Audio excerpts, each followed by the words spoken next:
night wrapped around me like a cloak, its darkness broken only by the dim glow of the streetlights. I walked briskly, my footsteps echoing off the deserted pavement. The city seemed to slumber, its usual bustle silenced by the late hour. But in the quiet, there lingered a tension, a feeling that I couldn't quite shake off. As I turned down a narrow alley, a shiver ran down my spine. Instinct told me to turn back, to retreat to the safety of the main streets. But curiosity, that ever-potent force, urged me forward. I quickened my pace, the echo of my footsteps reverberating off the walls.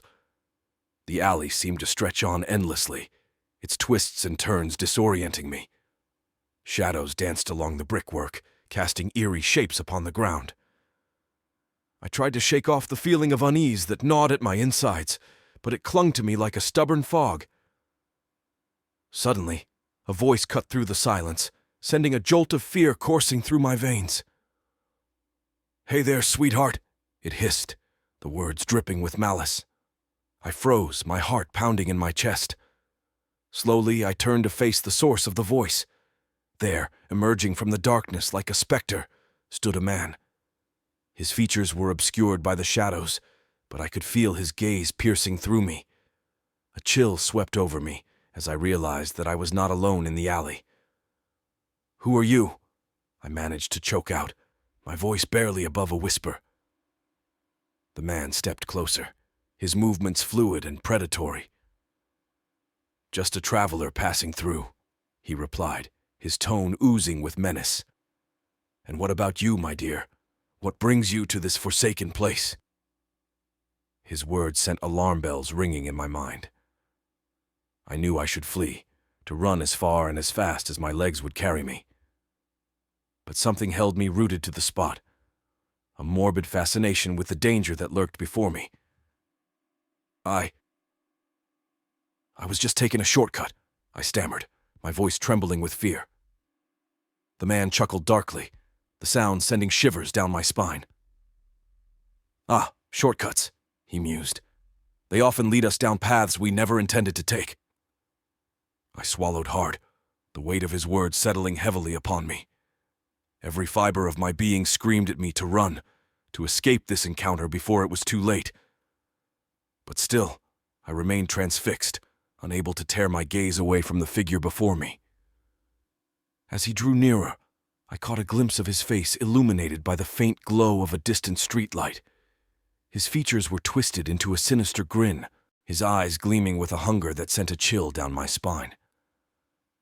"Perhaps I can offer you a different kind of shortcut," he whispered, his voice a seductive lure.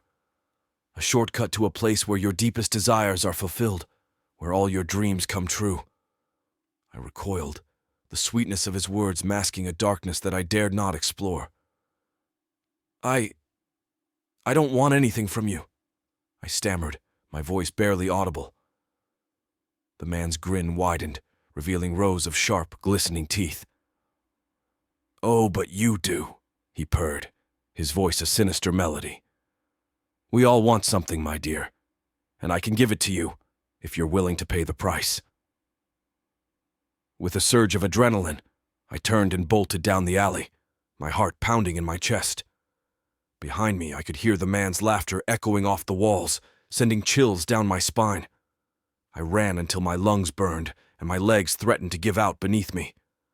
Only when I reached the safety of the main street did I dare to look back, half expecting to see the man's twisted form lurking in the shadows. But the alley was empty, its darkness swallowing the horrors that lurked within. With a trembling sigh of relief, I continued on my way, the memory of that encounter burning bright in my mind. And though I tried to convince myself that it was nothing more than a chance encounter with a troubled soul, deep down, I knew that I had come face to face with something far more sinister. Something that whispered of dark desires and twisted promises lurking just beyond the edges of reality.